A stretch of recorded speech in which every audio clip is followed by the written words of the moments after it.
Continuing Dark They Were and Golden-Eyed by Ray Bradbury.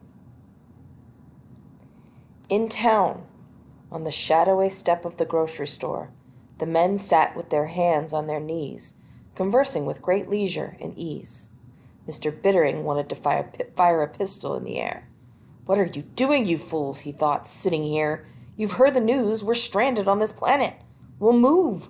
Aren't you frightened? Aren't you afraid? What are you going to do?" "Hello, Harry," said everyone. "Look," he said to them, "you did hear the news the other day, didn't you?" They nodded and laughed. Sure, Harry." "What are you going to do about it?" "Do, Harry? Do? What can we do?" "Build a rocket, that's what." "A rocket, Harry? Go back to all that trouble?" "Oh, Harry." "But you must want to go back. Have you noticed the peach blossoms, the onions, the grass?" "Why, yes, Harry, seems we did," said one of the men. "Doesn't it scare you?" "Can't recall that it did much, Harry." "Idiots!" "Now, Harry." Bittering wanted to cry. "You've got to work with me. If we stay here, we'll all change. The air. Don't you smell it? Something in the air. A Martian virus, maybe. Some seed or a pollen. Listen to me." They stared at him. "Sam," he said to one of them. "Yes, Harry." "Will you help me build a rocket?" "Harry, I got a whole load of metal and some blueprints. You want to work in my metal shop on a rocket? You're welcome. I'll sell you that metal for $500. You should be able to construct a right pretty rocket if you work alone in about 30 years. Everyone laughed. "Don't laugh." Sam looked at him with quiet good humor. "Sam," Bittering said, "your eyes." "What about them, Harry?" "Didn't they used to be gray?" "Well, now I don't remember." "They were, weren't they?" "Why do you ask, Harry?" "Because now they're kind of yellow-colored." "Is that so, Harry?" Sam said casually. "And you're taller and thinner." "You might be right, Harry." "Sam, you shouldn't have yellow eyes." "Harry, what color eyes have you got?" Sam said. "My eyes? They're blue, of course." "Here you are, Harry." Sam handed him a pocket mirror. "Take a look at yourself." Mr. Bittering hesitated and then raised the mirror to his face. There were little, very dim flecks of new gold captured in the blue of his eyes. "Now look what you've done," said Sam a moment later. "You've broken my mirror." Harry Bittering moved into the metal shop and began to build the rocket. Men stood in the open door and talked and joked without raising their voices. Once in a while they gave him a hand on lifting something, but mostly they just idled and watched him with their yellowing eyes. "It's supper time, Harry," they said. His wife appeared with his supper in a wicker basket. "I won't touch it," he said. "I'll only eat food from our deep freeze. Food that came from Earth, nothing from our garden." His wife stood watching him. "You can't build a rocket." "I worked in a shop once, when I was 20. I know metal. Once I get it started, the others will help," he said, not looking at her, laying out the blueprints. "Harry, Harry," she said helplessly. "We've got to get away, Cora. We've got to."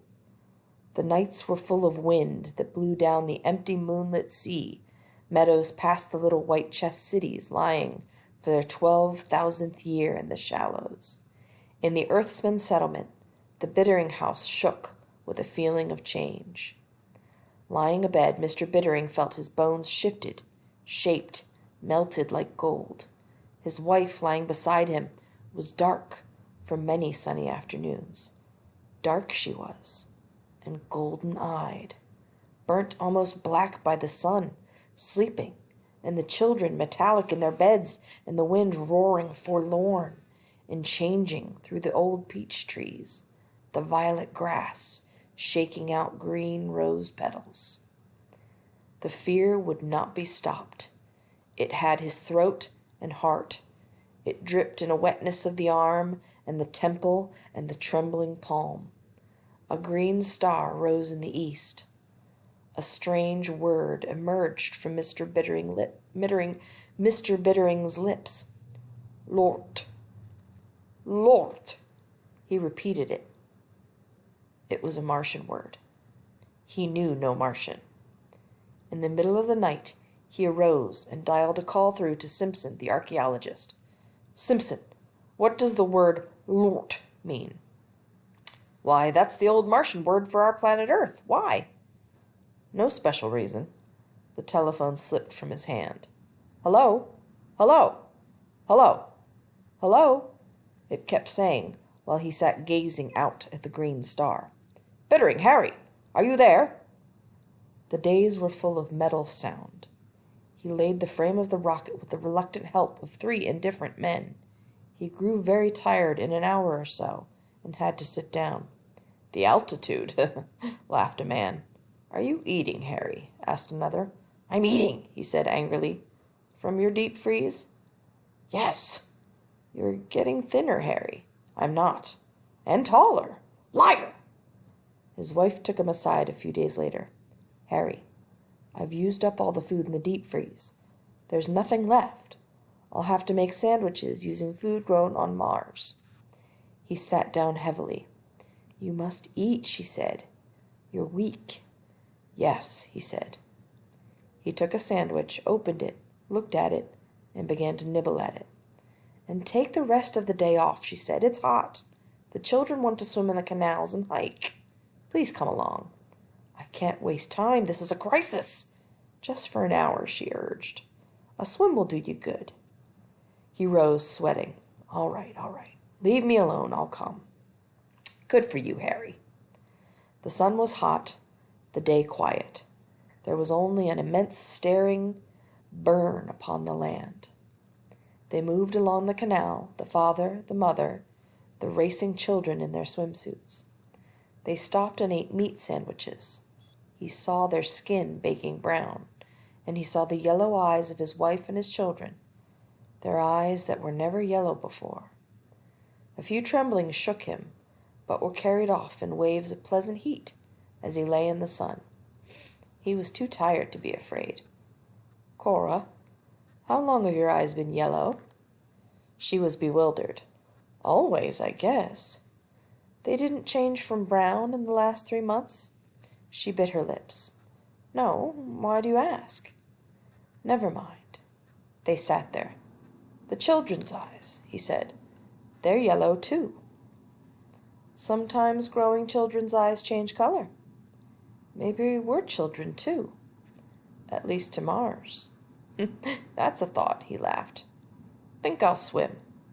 They leapt into the canal water, and he let himself sink down and down to the bottom, like a golden statue, and lie there in green silence. All was water quiet and deep. All was peace.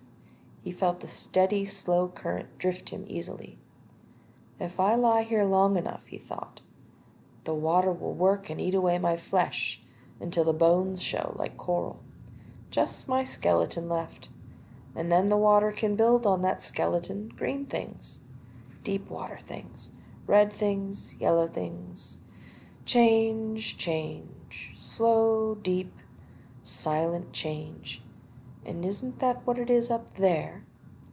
He saw the sky submerged above him, the sun made Martian by atmosphere and time and space. Up there, a big river, he thought, a Martian river. All of us lying deep in it, in our pebble houses, in our sunken boulder houses like crayfish hidden, and the water washing away our old bodies and lengthening the bones, and... He let himself drift up through the soft light. Dan sat on the edge of the canal, regarding his father seriously. Uta, he said. What? Asked his father.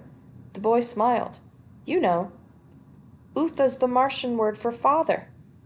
Where did you learn it? I don't know. Around. Utha! What do you want? The boy hesitated. I want to change my name. Change it? Yes. His mother swam over. What's wrong with Dan for a name? Dan fidgeted. The other day you called Dan, Dan, Dan. I didn't even hear. I said to myself, that's not my name. I have a new name I want to use. Mr. Bittering held to the side of the canal, his body cold and his heart pounding slowly. "What is this new name?" Linnell. Isn't that a good name? Can I use it? Can I, please? Mr. Bittering put his hand to his head. He thought of the silly rocket, himself working alone, himself alone, even among his family. So alone. He heard his wife say, "Why not?"